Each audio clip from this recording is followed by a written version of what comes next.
This is one of the best ones. There's significant evidence that there is a conspiracy. The people that were involved in manipulating evidence. First of all, the establishment of the magic bullet was one of the most preposterous things that the United States public has ever accepted. The magic bullet, there's no chain of custody on it. The FBI lied, and we proved it in the film. Yes, you did. The times don't match. Right. So the FBI down and out lied. There's been no attempt by government to follow up on this at all. They said 3 shots. There were not 3 shots. It was probably 4 or 5 shots. 3 shots, one assassin who, why? What's his motive? They said he was a communist, an assassin. They had this background of visiting Russia. The community found out that everything didn't meet the eye. It was a whole other story going on. Oswald had been associated with the CIA. Not that he'd been an agent, but he'd been watched by the CIA for 4 years. That we know without a doubt now because of what we declassified. They knew him.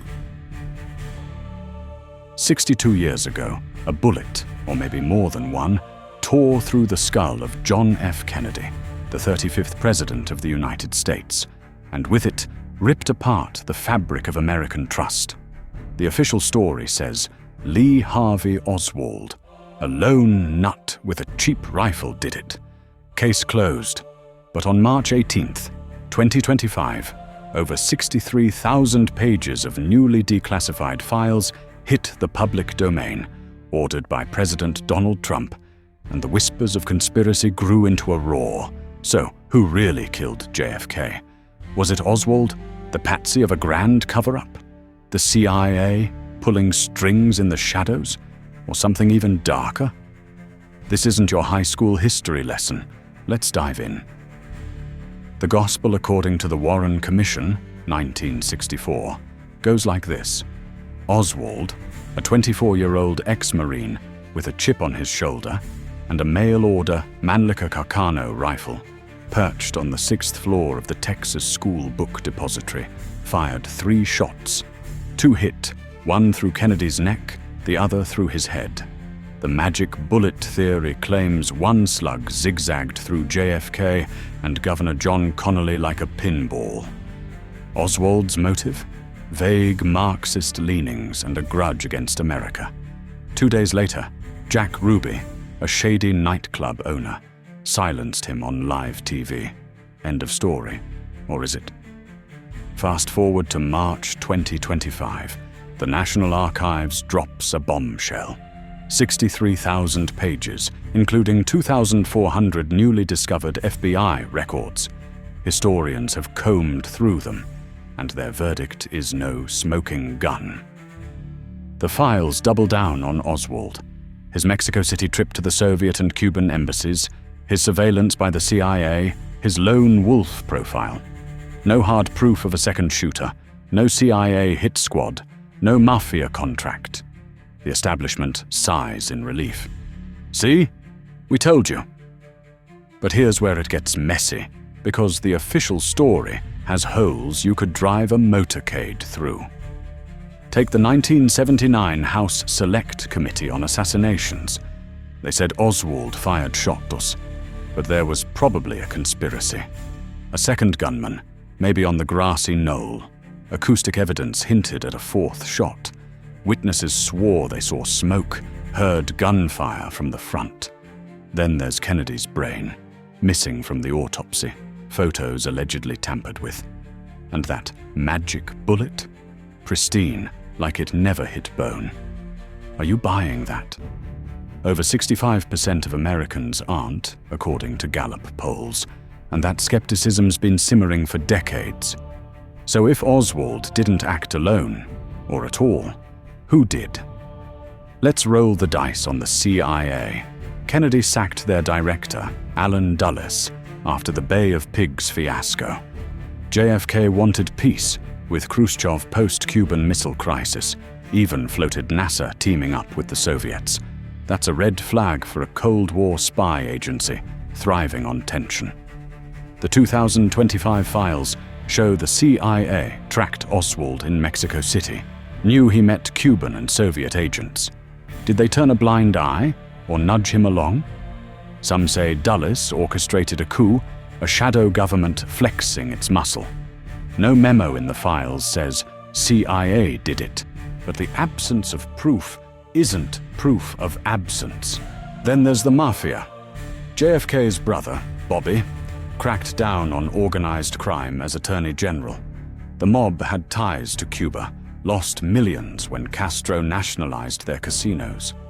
Oswald's killer, Jack Ruby, ran in those circles. The new files mention Ruby's underworld links, but nothing concrete ties it together. Still, picture this. The Mafia hires Oswald. Ruby cleans up the loose end. Revenge, profit, power, all wrapped in a Dallas bow. It's a theory that's lingered since the 60s, and the files don't kill it. Or how about Castro himself? The CIA tried to whack him. Exploding cigars, poisoned pens. Kennedy's peace talks might have been a double cross. Some claim Cuban intelligence met Oswald in Mexico City, knew the hit was coming. The 2025 docs don't confirm it, but they don't deny it either. Havana's revenge for a decade of assassination plots?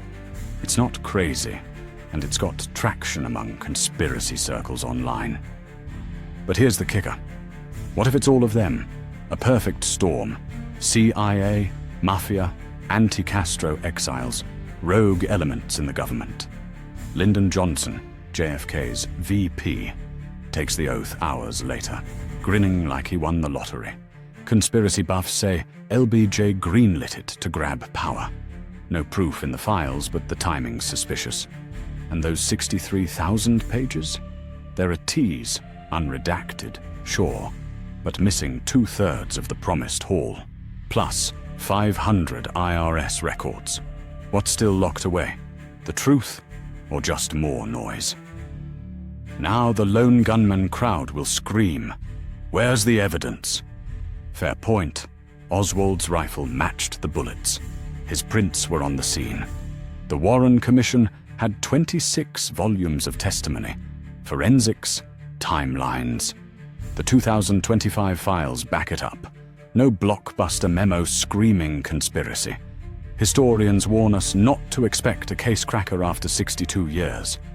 Maybe Oswald was just a loser with a gun, a nobody who changed history.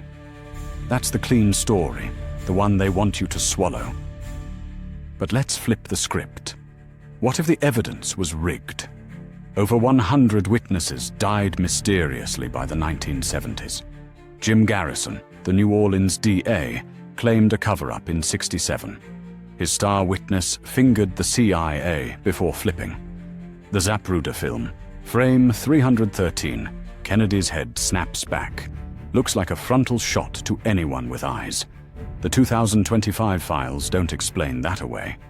They don't touch the grassy knoll whispers, the missing brain, the autopsy fumbles. If Oswald was alone, why does it feel like we're being gaslit? Why does the official line smell like a lie, polished to a shine? Here's my take, and it's gonna piss someone off. Oswald pulled the trigger, but he wasn't alone. The CIA knew, maybe coached him. The Mafia bankrolled it. Ruby tied the knot.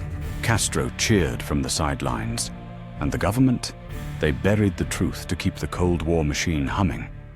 The 2025 files are a distraction, enough to appease us, not enough to convict. Trump's maximum transparency is a half-truth, a political prop. JFK's grandson, Jack Schlossberg, called it.